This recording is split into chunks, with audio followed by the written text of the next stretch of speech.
Hello everyone, welcome to Nihonten Productions and to another Dead Meat reaction. Today I'm watching two Dead Meats back to back. So I watched the end of the original trilogy went viral just before this, and now we're gonna watch VHS 94, which is after the Yachts and was released in 2021. So yeah, 3 years ago, and that's pretty good. And as I said earlier, this is the one I know most of. The rest was mostly like unknown almost for me. But this one I know a little more about it. So yeah. And yeah, that's about it. So I'm gonna jump in the reaction. Just a few things. Okay, let's go for the kill count of VHS 94 2021.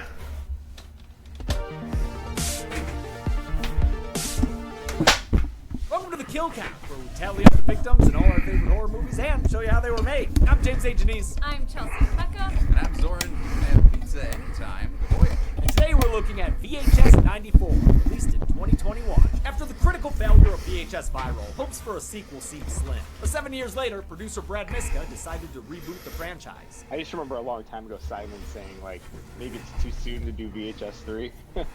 And he was maybe right. He turned to David Bruckner, the man behind Amateur Night, who had the idea to set this fourth installment in 1994. He liked how that era's technology made everything look crappy. You could film, the most beautiful person or thing in the world on VHS and it would look ugly. Bruckner was unable to contribute a segment, though, since he was pulled away to direct the Hellraiser reboot. VHS 94 follows a SWAT team who invades the compound of a VHS worshipping cult. They're meant to be the same group behind the tapes in the first two movies' wraparounds. 94 is a return to form for the series, taking it back to the scrappy grunge aesthetic of the first film. Although Shudder wouldn't let them shoot directly on VHS, they did allow them to shoot in the cheaper-looking 29 frames per second. Which, either means, like, you're broke or you found a camera at, like, a pawn shop from, like, 1993. 94 also returns a focus to practical effects, especially when it comes to its monsters. While the other VHSs had cool creatures, like Lily, 94 puts them front and center. It's a rogues gallery of monsters, and a litany of cool kills. How many we talking? Let's find out. Good afternoon, and welcome to DMP News. In a breaking report, the serial killer known as the Baker has been tracked to a local mall. Zoran Gavoyage is on the scene. That's right, James. I am here at a local mall where the baker has been cornered and the entire place is in a full lockdown. Police are not allowing anyone in or out. But more importantly, I want to add that you are coming in silky and crystal clear right now. That's thanks to today's sponsor, Raycon, and their updated everyday earbuds, which add active noise cancellation and multi-point connectivity to their already great sound quality, which rivals some of the biggest names in premium audio. And you're a big personal fan of Raycon, aren't you, James? They're my daily go-to, Zoran. I use them while I'm working out, or hardly working. And thankfully, they cover all of that with 32 hours of battery life in the case, plus a wireless quick charge that gives you 90 minutes of battery off of one 10-minute charge. You can even use the wireless charging through their new protective covers. Well, that's just delightful, James. But what's less delightful is that it appears the baker has escaped through a jewelry store back door and is actually making his way to us right now. Okay,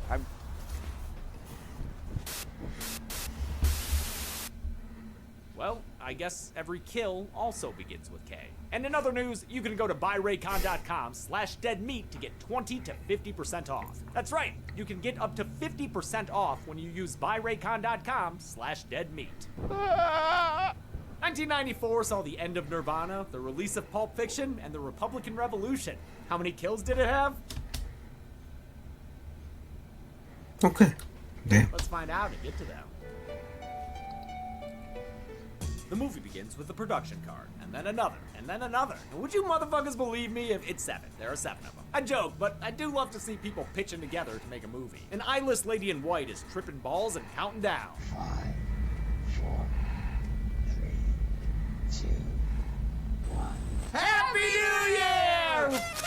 or old year, because it's 1994. This tape is video evidence for a drug bust being done by an amped-up SWAT team. It includes hot-headed Officer Slater and his combative co-worker Petro. There are also a bunch of people with real dumb names, like Sprayberry, Spivey, and Orsler. We're nearing Jason X territory.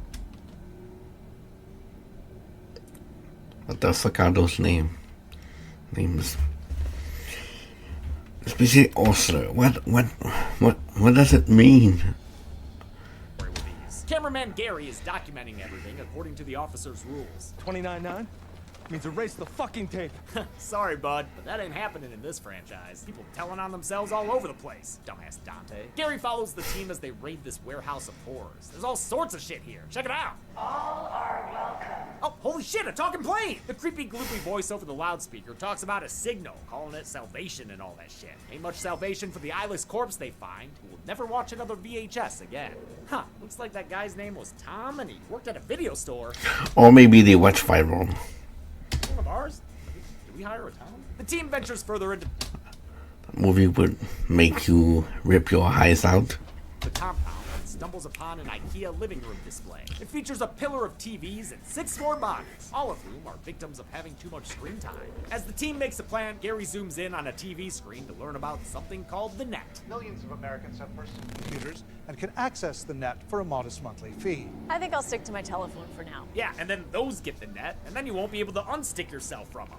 Oh, speaking of which, so put that away, man. You got the first second. 1 second, I'm doing something here. It's the Ratmo one. Oh! My kid can pick himself up from daycare.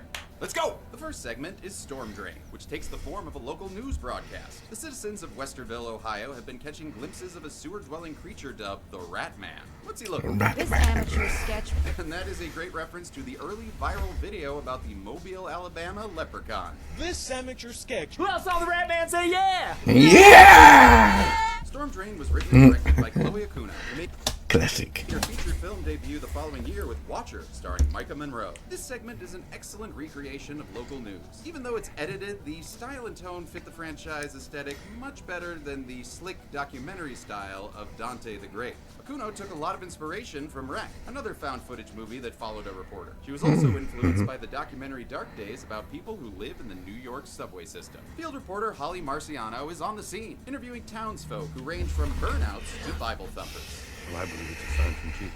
It's time for sinners and elitists to get what's coming to them. Oh, and Camo Santa. who's- oh, yeah, you don't want to be on his naughty list. Holly works with her coverage-concerned cameraman, Jeff. So do you want more B-roll of the forest?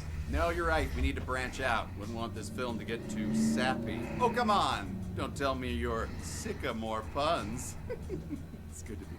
Their Channel 6 news producer wants more in-depth footage, forcing them to venture into the titular storm drain. Ugh, so typical of Channel 6 news. Always wanting stories about things living in sewers.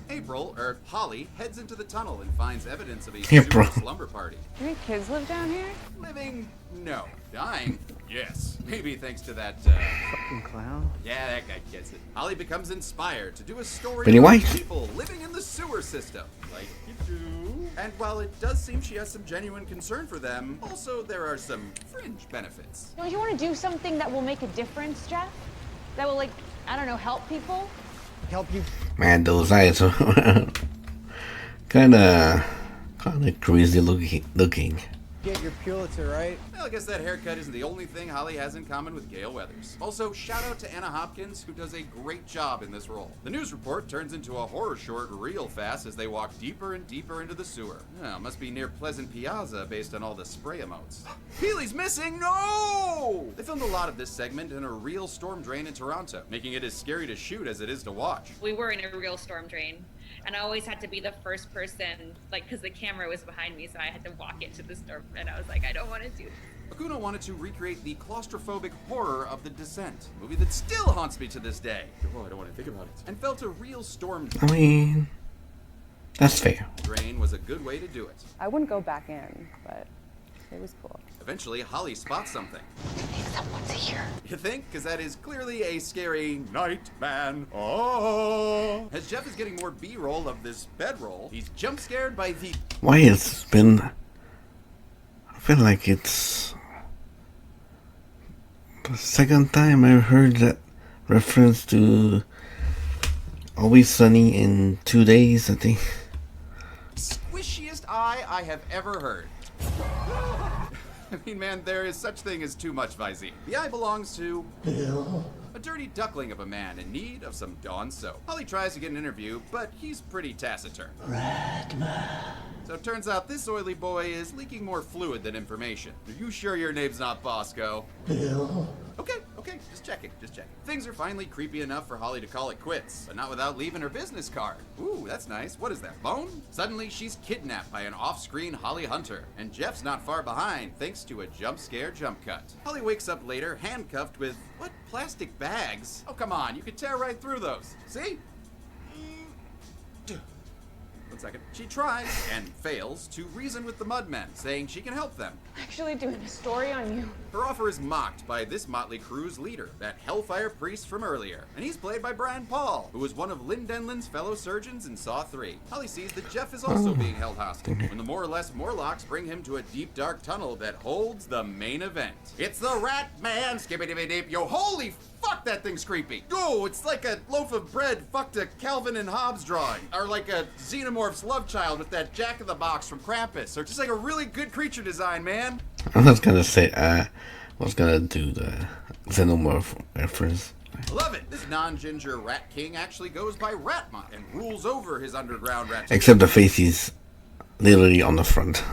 Democracy. He was designed by artist Keith Thompson, who also designed creatures in The Ritual and No One Gets Out Alive. The monster was brought to life Not by surprised. artist Patrick McGee, who only had Also, I think I heard that before. 2 weeks to build the mechanical head and the bodysuit torso. And that head could do all kinds of things, like move its jaw, drip drool, and waggle its tongue. Also, the bodysuit had a bunch of nipples. His work was worn and performed by creature actor Iago dos Santos, who we've seen on the channel as the leper in It Chapter 2. The crew liked his work just as much as I do. Yo, Ratma. Turns out that Prometheus-y looking black goo we've seen everywhere belongs to Dear Rat Boy. And the pastor uses his ratat drooly to baptize Jeff as a test of faith. But the spittoon secretion burns off his face instead. Ooh, yes, he was no dragon. Next up is Holly Marciano versus Jersey Joe Walrat. She gets up close and personal with this Willard wet dream, showing off more of this incredible costume. I just want to... No, whoever's controlling the camera needs to just chill out. It's going to be less stable when you're zoomed in like that. Didn't you spend too much money on film school like me? Holly gets her symbiote saliva shower straight from the source. Lucky for her, it doesn't seem to be lethal, but I can't imagine that's good for her force. The tape blue screens into an infomercial. The Veggie Masher turns your ordinary drab vegetables into a tasty, mouth-watering paste in mere seconds. This bizarre interlude was directed and edited by Steven Kostansky, the man behind The Void, The Little Shit Returns, and Psycho Gorman. Recently he did a... Okay, I'll give it to for Psycho Gorman. Gorman is kinda cool. Very schlocky movie, but intentionally made that way. Effects for In a Violent Nature. Oh, This infomercial here is strangely straightforward. I mean, there's no yoga girls or hunky boys or nothing. Frig off. We flash forward to a news report about a sewer rescue. Oh, dear God, how long has baby Jessica been down there? Oh, nope, it's Holly. She's cleaned up since then and is now... Jessica. Is that a Until Dawn reference? Now an anchor woman. Ohio State plays the Indiana Hoosiers tomorrow night. Good luck to our Buckeyes. What the fuck did I just hear? Nothing. Can I please finish my segment? Holly seems to be having a little trouble reading the teleprompter. People are already lining up to Ratma the Hayride's Apple Ratma, and of course, to see who will be crowned the festival's largest Ratma. Well, at least she didn't tell San Diego to go fuck itself. But I will say, goo was a bad choice, since she projectile vomits it onto her coworker and it, causes his face to look like it fell in the cheese dip back in 1957. And his eyeballs are falling out? Oh, this is great. Just no notes. Patrick McGee also did this crazy effect, and I don't have much to say about it specifically, but I do want to share this behind-the-scenes footage. The segment then ends with Holly bidding the viewers good night and good luck. I'm Holly Marciano, Channel 6 News. Hail Ratma. Okay, you can have it back. Yes! Have fun with the wraparound.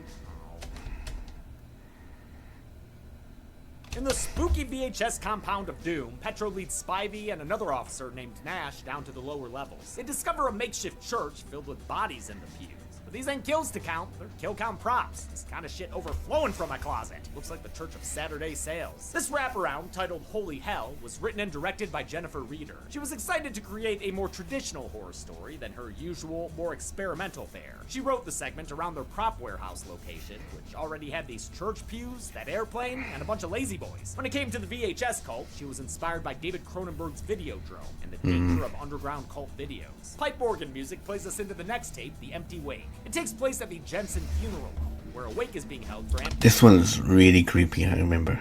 Andrew Edwards. His family has requested the service be filmed, hence the cameras everywhere. Great coverage, too. We've got 2 stationary angles on sticks and a 3rd camera that's handheld. I love the funeral home setting. They've always creeped me out, and Haunting at Hill House didn't help with that shit. This is a big night for new employee Haley, who's gonna be running the show on her own. Before they leave, her bosses gossip about their closed casket client. Edwards was in a nasty accident that left quite the stitch job for Mortician Tim. I was more or less able to get him back into his original shape. Pity about his face and head. Haley waits for the wake to begin, but no one shows up. The only thing coming is a storm outside, which ends up knocking out the power. Oh, fuck that, man. Haley grabs some emergency candelabras, and when the lights come back on their own, the casket ain't where she left it. She gives it a knock-knock. The coffin asks who's there. She calls her bosses, who are together for some reason. They live together? Wait, were those guys boyfriends? Anyway, I love how we can only hear them over the phone when she's right up next to the camera. Maybe they got caught in the storm, or maybe nobody liked the guy. That kind of verisimilitude goes a long way. Take note, Dante the Great. Her bosses assure her that Edwards is definitely dead, and blame the noise on gas escaping his body. The Empty Wake was written and directed by VHS veteran Simon Barrett, who wrote segments and the wraparounds for the first 2 movies, and directed the second film's wraparound himself. He was hesitant to return to the genre. I hate shooting found footage, and I really hope to never do it again. He was won over by the theme of setting all the shorts in the same year, and because he'd get to do a segment instead of the wraparound again. For Empty Wake, he wanted the cameras to start off stationary and become more dynamic by the end. Due to COVID restrictions, they actually shot in the Holiday Inn where the cast and crew were staying and quarantining. Production designer Josiah McKenzie built 3 fake walls against the side of an existing room. They had lighting effects outside their fake windows to simulate a raging storm. Haley grows curious about Edwards and his accident, but because it's 1994, she has to use a landline phone to call a friend and ask her to look up the accident in a newspaper. She even has to hang up and have her friend call back later. That's how long it took to Google something back then. She hears more. Yeah, wasn't even around at the time, I think. Yeah. More knocking, but not from the coffin this time. It's the one and only arrival at this wake. Are you family, or...? He's actually been here a while, appearing briefly during the blackout earlier. The man says a few words in Hungarian and leaves just as abruptly as he showed up. Alone again, Haley's friend calls back and tells her the accident was actually front page news. Another blackout cuts the call short, and in the darkness, Edwards starts to get restless in peace. Haley tries to leave, but the doors have been chained shut, maybe by that Hungarian guy? As a tornado siren starts blaring, Haley finds that very expensive coffin knocked to the ground. Bad Edwards! Yeah, you stand there in timeout. She tries to talk to him, but the guy's only half the head he used to be. And Tim did not do a good job embalming him. I mean, come on, his guts are still in there. Oh, wait, no, there they go. I absolutely love this effect. It looks so good! Contortionist Devin Chin-Cheong wore a fake half head that they removed in post. Then effects artist Chris Bridges made a slice of brain and filmed it at every angle, so they could digitally add it regardless of the shot. Damn fine work. Since Edwards is lacking eyeballs, Haley's able to distract the organ dropper with organ music. I can't help but wonder why she's still recording though. I mean, that when you put quality in your work, it shows the quality of the movie. question is almost always present in found footage media, but come on, Haley, put the camera down. She gets spotted by Edwards' half a head, which guides his body to attack her right as the tornado rips through the funeral home. To achieve this moment, they fire 2 air cannons loaded with a mixture of dust, fake glass, cork, and balsa wood. When the camera comes to, Edwards has been crushed beneath the rubble, and I'll count it. He was undead, and now he's dead again, Buck Cherry style. He's joined on the count by Haley, who's got a zombie walk going on. Looks like she's been turned into one of the undead too. She escapes out a broken window as the camera runs out of tape. Back in the wraparound, Petro's squad is joined by Slater, who's lost contact with the rest of their team. They head upstairs, where they find stuffed animals, severed arms, and a sudden love for monster truck rallies. We don't need more tech, we need a grave digger! Between the bathroom mannequins and upside-down crosses, Slater decides it's time to evac the Not Scary Farm testing factory. Doesn't help that creepy lady's voice is still playing over the PA. Track my signal. She says that the signal is the stimulant, and that forever starts right now. But she's wrong. Forever's not starting right now. The next segment is. So get in here, Zoran.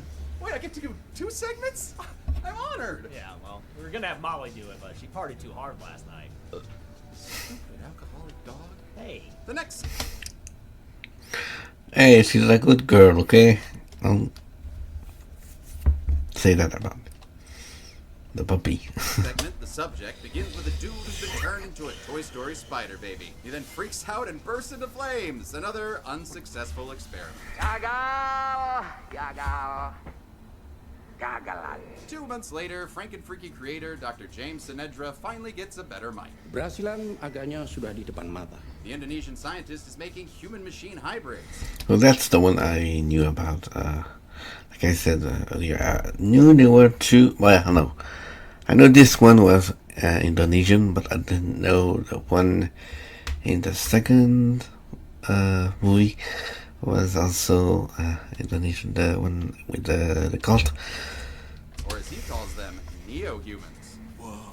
And that kind of work ain't exactly above board, which is why he's operating out of this basement laboratory. He's kidnapped 2 more patients for his experiments, a male and a female, whom he calls subjects 98 and 99. He kind of ran out of ideas there. He begins his operation on Charles Xavier's system. Frieza naming style. Planet naming style. And when the tape starts back up, it's from the perspective of 99. Happy born day to you. Happy born day to you. You look like a monster, and your arm is gone too. Oh, shit. Through her eyes, we witness Dr. James making sure his bone saw's ready. In order to chop off this subject's limbs with abandon. No kill graphic yet, though, since as of now, he's still alive! Somehow, the TV starts playing, and it happens to be a news report about 99's kidnapping. Yes, but about the TV turning on. Is nothing there? We're gonna ignore that? Cool. Cool. Dr. James wants to give her a drill bit lobotomy, but she fights back, so he decides to put her down for good. He's interrupted by the arrival of the cast of the raid. Ooh, and look, they come with their own cameraman. Pastikan kamu merekam semuanya. Sweet. Second.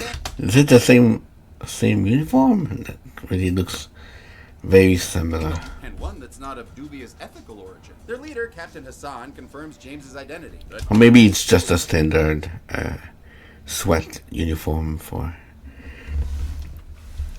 the Indonesian SWAT team. he's not there to take prisoners. Instead, the officers execute him on the spot in an act of street justice. And it leaves cameraman Jono pretty comedically shaken. What? The cops split up to look for survivors, and Jono discovers our POV antagonist, who we only know as SA. Thank you, self-turning on news report. Jono recognizes her as the missing girl, but she's so messed up that Captain Hassan says she ain't got no soul. She looks super bad. So he decides to put her out of her misery. Saya tidak akan bawa benda ini ke hadapan orang tuanya. A convenient blackout gives Subject 99 a chance to adorably crab walk away. When the cops try to leave the way they came, they set off an explosive booby trap that blows 2 officers to smithereens. And yeah, I guess this guy's technically still moving, but I'm gonna assume he's not making it out of there. A recording starts playing, revealing they've triggered Dr. James's contingency plan. Bakat ciptaan saya milikku seorang. Kalian tidak akan pernah meninggalkan tempat ini hidup-hidup.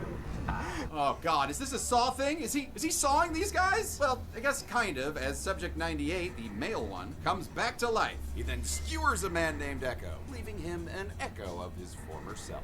Jono QuickTime dodges his next attack, but 98 makes short work of 2 more cops, Django fetting one while Dookuing the other. Hassan comes to Jono's rescue as 98 gets his blades into another officer and saws his head off. Oh, I knew this was a saw! Oh, and then he throws it at the camera? Oh, raw, sick edit point. With their bullets ineffective, Captain Hassan decides to frag out, adding to the video game feel of this whole segment. I mean, seriously, this shot right here, yeah, it just feels like I'm fighting a cyber demon in Doom. We switch back to I mean, POV issue. that's a fair comparison. Wakes up in the rubble and sees heads and bodies everywhere. That, hey, we've already counted. I see you comments. There is, however, a fresh and foggy kill happening in the smoke over there. So I'll count that guy getting dragged away. 99 manages to escape her nemesis-like stalker, but she gets caught in a paper cutout crossfire between 98 and the cops. When hey, she's got legs, and she knows how to use them to escape as 98 kills the officers with off-screen sound design. The subject was written and directed by franchise returnee Timo Chayanto, who co-directed the excellent Safe Haven from VHS 2. Chayanto was excited to return to the indie filmmaking style of the VHS movies, and he set out to make a simple story in, and I quote, berserk bloodlust mode. Nothing deep, nothing profound, just urge to go mayhem before I grow too old and too comfortable. Ugh, I can't wait for my midlife berserk bloodlust crisis. Watch out. Nothing special, just a few cyborgs killing people. Finds herself in Dr. James's study, which has the blueprints for a BFG, a safe typewriter, and Alfred E. Newman? No, wait, that's just the top of her head. And she verifies it by looking in the mirror. She doesn't like it. Oh, side note. How the hell did this guy recognize her earlier? I guess he's just really good at picking out a chin in a lineup. Look out, Bruce Campbell. Further inside, 99 discovers a friendly head with a cyborg Spidey eye patch. Hello. As well as 3 failed test subjects, which include a she-borg who belongs in a morgue, a henchman of the Tall Man, and this bloody Saw 4 poster head. There's one Ripley clone in the back who still has some life in her, so S.A. mercy kills her by pulling the plug. Oh, so it's okay when she does it, but not when the commander suggests it. She's attacked by one of the officers, but Agent 99 gets smart and grabs a machine gun arm. Barrett Wallace, eat your heart out. She uses her proto-mega buster to shoot. Now you can do the Doom reference. Reaction from himself and the blood squibs. Then she shoots through another officer's head until it's a spurty mess. Oh yeah, we're in full video game mode now. Oh, speaking of which, starting in Flash December, it. Soren will be doing video game kill counts on the first Friday of every month. Yeah, and I'm starting with Oh, yeah? Resident Evil. We hadn't announced that yet. SA says, dead or alive, you're coming with Neat. me to her human shield that helps her shoot 3 more officers who arrive. Then she throws the body at a 4th guy and makes him do a little dance. Also, a great choice for first, I guess, video kill count, whatever, game kill count, whatever. If you don't count that can run. Take a little blood and get down on the kill count tonight. 2 more cops show up, but they've got a 99 problem because this bitch is one badass when she uses her new arm to launch a grenade into one of these guys' pockets, blowing up both her attackers. Another officer brings a knife to this gun show, so she tells him to pipe down. 99 runs into Jono, who refuses to hurt such a lovely chin. Turns out the two have a lot in common.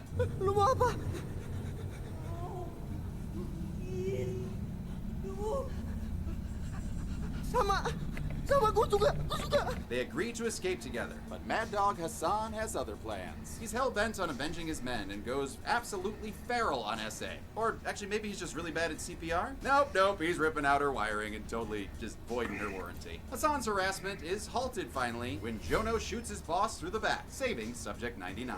He goes to help SA, but gets tackled by Subject 98. When SA comes to, Jono's getting dismembered by this cyber Jar Jar Binks, so she beats at 98, eventually cracking his head open to feast on the goo inside. Or just kind of toss it away. Yeah, sure, that works. 99 collapses next to Jono, her battery depleted. Did someone get this woman a lightning cable? USB-C? I don't know what her operating system is. Jono sadly dies from his injuries at the same time as her battery. Oh man, I just hope they find a good pick for his funeral. 99 won't be going on the count, however, since a security feed shows her waking up and advancing to the next level. Player 2 has left the game. The wraparound returns with a kill graphic, since cameraman Gary is dying on the ground. Petro and Nash watch it impassively. It seems like they might not exactly be on the up and up. Forever starts right now. They start calling out to the rest of the team. Arsler! But none of them can be Arsler to answer. And while walking past some TVs, he becomes entranced and falls to his knees? I mean, imagine getting so entranced by a TV.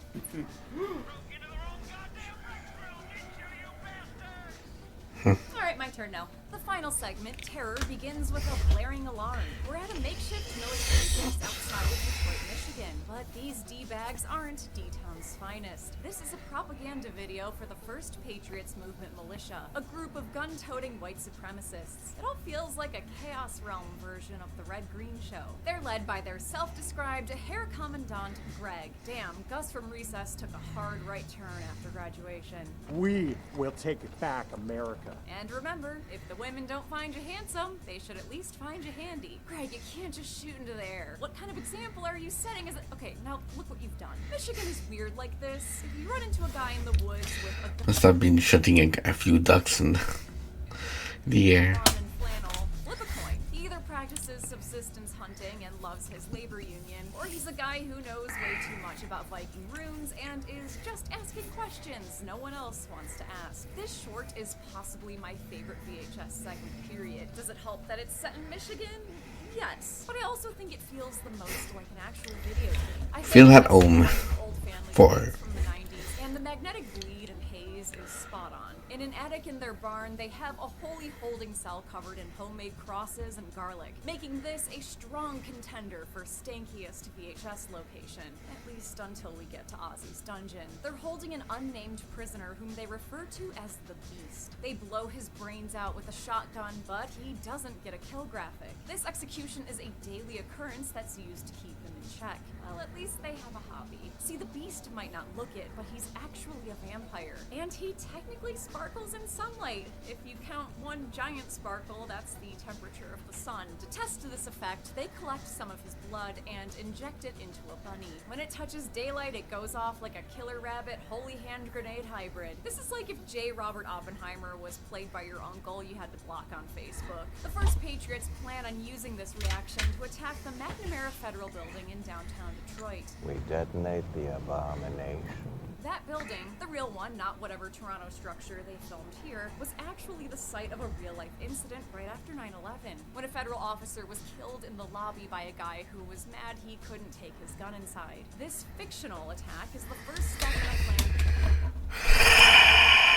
plan. God damn America. Why? To overthrow William Jefferson Blythe III's regime, and they don't care about potential collateral. They got a daycare. They got a daycare. Okay. This movie came out in 2021 and was obviously influenced by the political landscape of 2020. In fact, January 6th happened during the segment's pre-production. Writer-director Ryan Prowse was specifically inspired by the 2020 plot to kidnap Michigan Governor Gretchen Whitmer. But this kind of thing is also accurate to the time period. The early to mid-90s saw violent conflicts involving federal forces like Ruby Ridge and the Waco siege. Those two raids did not go great and inspired anger with the feds, culminating in 1995 with the Oklahoma City bombing. That seems to be terror's biggest inspiration, particularly the detail about the daycare center. All of this actually impacted my life directly. My mom did clerical work in the McNamara building in the early 90s, but went back to school to pursue another line of work, partially because of threats like these. These guys could have blown me up with vampire blood. To arm their holy warriors, Greg calls in reinforcements. None other than Officer Slater from the wraparound. Lots of cops are ready for you, Patriots, to take the feds down. I feel like Greg secretly yearns for the stage because he gives another speech, this time about their divine call to action. This man heard Wu-Tan's clarion call to action, and he did his part. Wu-Tan is another name for Odin, Norse god and ruler of Asgard, occasionally played by a bored Anthony Hopkins. You can see Odin's rune reversed on the militia's insignia. The two branching paths of a Norse god. Be appropriated by white supremacists, or join Fire Emblem heroes as a waifu with gigantic honkers. That night, Greg decrees they celebrate the... Or probably something in, Fate or something. Coming battle with righteous cleansing. We will get cork high and bottle deep. Okay. We're gonna get fucking wasted. Hell yeah. Our Patriots get absolutely slizzard with whatever mix of rubbing alcohol and fruit juice is in that jar. Never rest, only P. Never rest, only P. Weird chant. We'll workshop it later. Also, I was gonna joke that all of this is what happens when you don't have internet, but Prowse's depiction of white collar Well, they didn't have it. groups was partially inspired by the documentary Skinheads USA, Bob enters the Beast's living quarters, where the only sober man on base, Steve, is keeping watch. You don't want to piss on him? Bob, what the fuck is wrong with you, man? The fuck is wrong with you? Why do I keep picking the segments with his stuff? It doesn't take long before Steve is cajoled into messing with Ask James. Beast by Bob. Jump of the week. They wind up sounding like us yelling at Daisy Edgar Jones at the end of Twisters. Kiss him! The next morning, the group is roused from their hangovers by alarm bells. Seems like the Beast got loose last night and killed one of their own, a guy named Terry. Terry's fucking dead. Greg frantically calls for a head count. Thanks, Captain Obvious. And a severed head is tossed out in response. I think this guy's name is Reed or something. It freaks out one guy so much he goes full ATF and just starts blasting, killing one guy with friendly fire. He only stops shooting when he's put down with 2 bullets to the head. Steve is revealed to have survived and tries to come outside, which isn't the best idea. You're covered in vampire blood! He immediately explodes, and the blast knocks over these 2 guys on the left. Since we never see them again, I'm just gonna go ahead and count them as dead. Why not? Terror has a ton of stunts and pyrotechnics, which Prowse called a childhood dream come true. They did have to deal with cold weather, though, since they shot in February in Burlington, an hour outside of Toronto. Sometimes they're Greg leads the surviving militia members on a vampire slaying expedition. He seemingly clears the attic, but when this guy Tom tries to go up, a fully transformed Beast appears and fucking tears his face off. The remaining trio gives chase, but another dude named Jimmy is killed when the Beast repeatedly bashes his head into the ground. Bob freaks out and starts firing, accidentally hitting Greg in the process. My leg! Close-up look at the vampire's Reaper-looking final form as he knocks the camera to the ground. Yep. This is an excellent practical creature effect that I almost forgot about. Ratma just casts such a large shadow over the rest of this movie after his success with I don't know. The cyborgs were really cool in the second one. Ratma, Patrick McGee was hired to make the Beast. He had even less time for this one. Only 11 days to do everything from punching in the hair to gooing up the mouth. He designed a vampire maw the Superformer controlled by sticking their hands inside and waving them around. And open. Nice. And close. And a big open. There you go. Nice. The Beast helps himself to a big bite of Bob and leaves him looking like Two-Face. Then the vampire proceeds to drag the injured Greg into his own holding cell. As the Hair Commandant proclaims Christ is king, sunlight hits the Beast, igniting him and wiping out Greg and the whole compound in the process.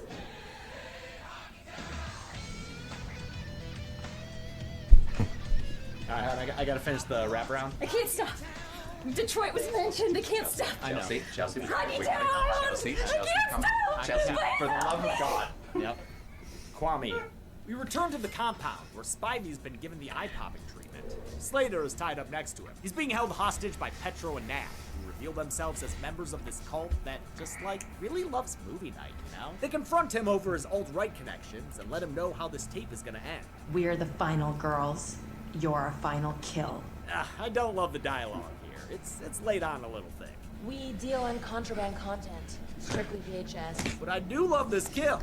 A little bit on the Sling nose. his head with the camera until it's nothing but a bloody pulp. Ew. The movie ends as the 2 ladies talk about their latest tape. What should we call it? Oh, I know. You could call it Title Card. How many Ratmas did this bout of Ratmas Ratma? Let's find out and get to the Ratmas. Whoa, Ratma! No, this is a tape. Ratma! Ratma! Hey! Ratma! Hail Ratma. Alright, Josh. Thanks for watching the house.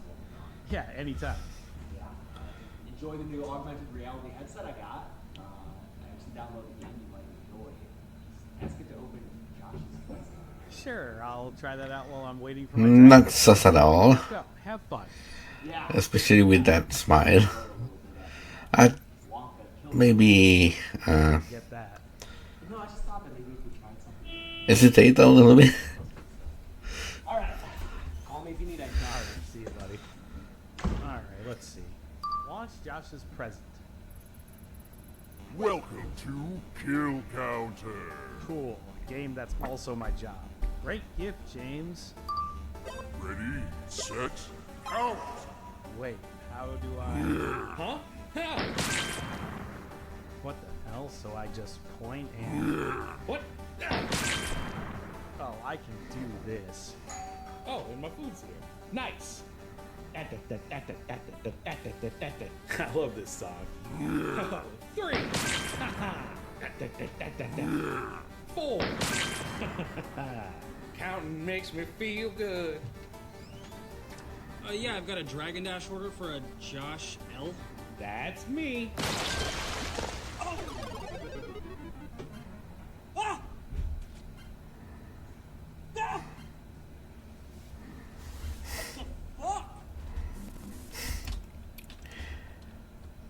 Okay. So it didn't just work in the game, but in reality, well, I guess that's augmented reality, you're right. We counted 53 kills in VHS 94. The victims consisted of 43 men, 9 women, and 1 unknown head in a bucket, giving us a more than 4-to-1 ratio of dead dudes. That body count puts 94 just ahead of its predecessor, but VHS 2 is still the reigning champ of the series. The kills per segment broke down like this, with the subject responsible for just over half of them. Timo reigns supremo. With a runtime of 103 minutes, VHS 94 had a kill on average every 1.94 minutes. And with 5 segments, including the wraparound, the movie had an average of 10.6 kills per segment. We'll give the Golden Chainsaw for coolest kill to the news anchor. It's such an unexpected and graphic way to end the first segment, and you gotta love all that spurting goopy goodness. There's a reason this was up for best kill at the first ever Dead Meat Horror Awards. Dome Machete for lamest kill will go to those 2 militia members killed in the explosion, since I'm not even sure they died. Like, where the heck did those guys go? And that's it. VHS 94 was released in 2021 and was Shudder's highest viewed movie premiere ever. Until it was surpassed the following year by its sequel, VHS 99. We'll look at that next week after a Sunday special, but until then, I'm James A. Janice. I'm Chelsea Rebecca. And I'm a man whose wrestling coach refused to learn his name and called him Zucchini Garage Sale instead. You want to wrestle sometime, Zucchini? Oh, and this has been the Kill Count. Come here. On the next kill count. What is it that you wish for? Is it a date with your best friend? Already seen that Is kill it to count. meet your favorite actor?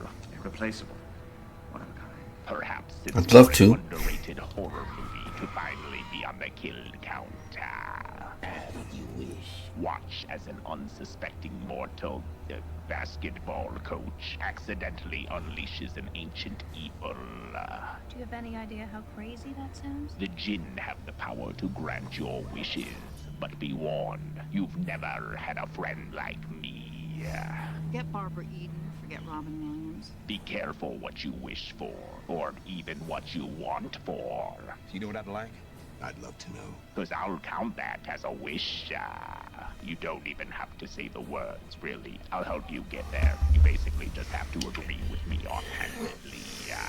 Mine to understand this is not something you wish to see. This week, grant yourself the greatest wish and watch the special effects filled Wishmaster. No more wishes, please. Then on Sunday, explore a whole new world on the kill count. Only on Dead Meat. My patience wears thin.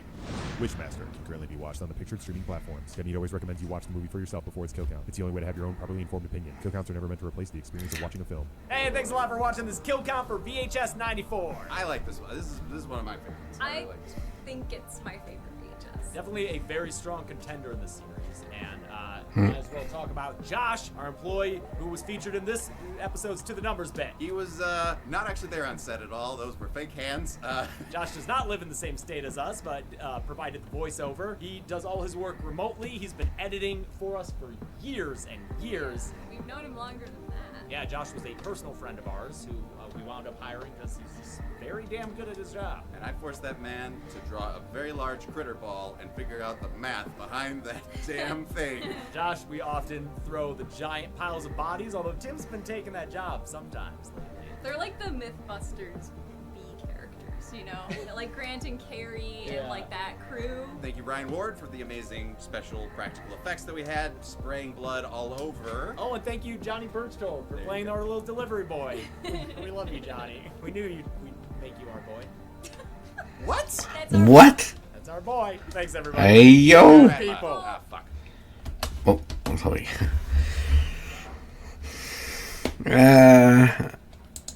Yeah, okay.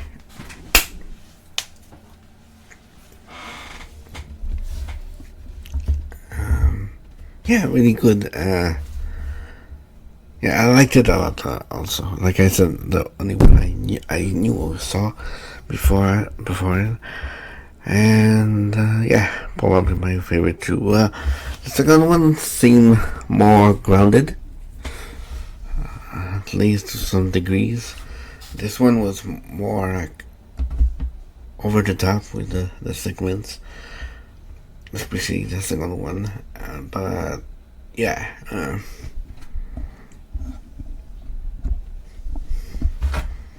definitely the two best. From what I've seen, at least for now.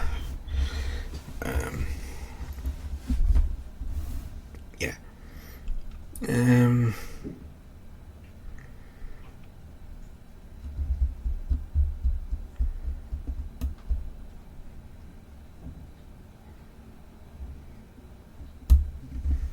Yeah, I don't have much to say about it. Yeah, the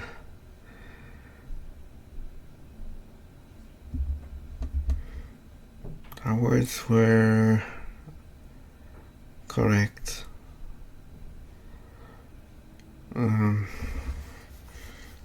Yeah, that's it.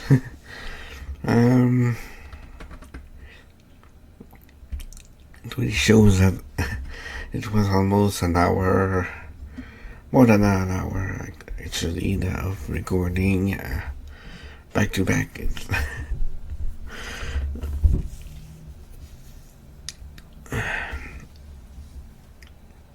Also, there will probably be a little less editing on the videos since I have to release them really soon. So there will probably be less editing than usual, at least the recent reactions. Aside from opening, ending, and outro and stuff, maybe some stuff thrown in, but yeah, don't really have time to rewatch the whole thing twice.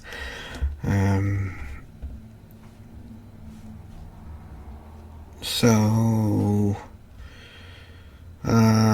yeah.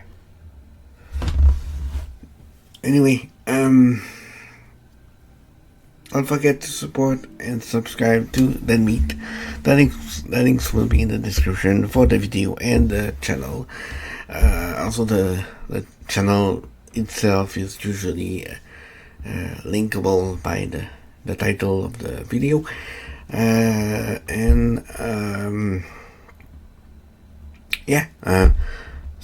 Subscribe to my channel if you want more content too. Reactions are usually on the Fridays, and VTuber content on the Sundays sometimes when I have time. And the rest is animations and gaming and stuff. So if you're new and want to know more about the channel, you can also check my community post. Usually you'll see in one of them everything is scheduled, and you can see what comes at what day and stuff. And yeah, that's about it. So anyway, have a good day or night, whatever it is when you watch this. Take care of yourselves, and I'll see you in the next video. Bye bye.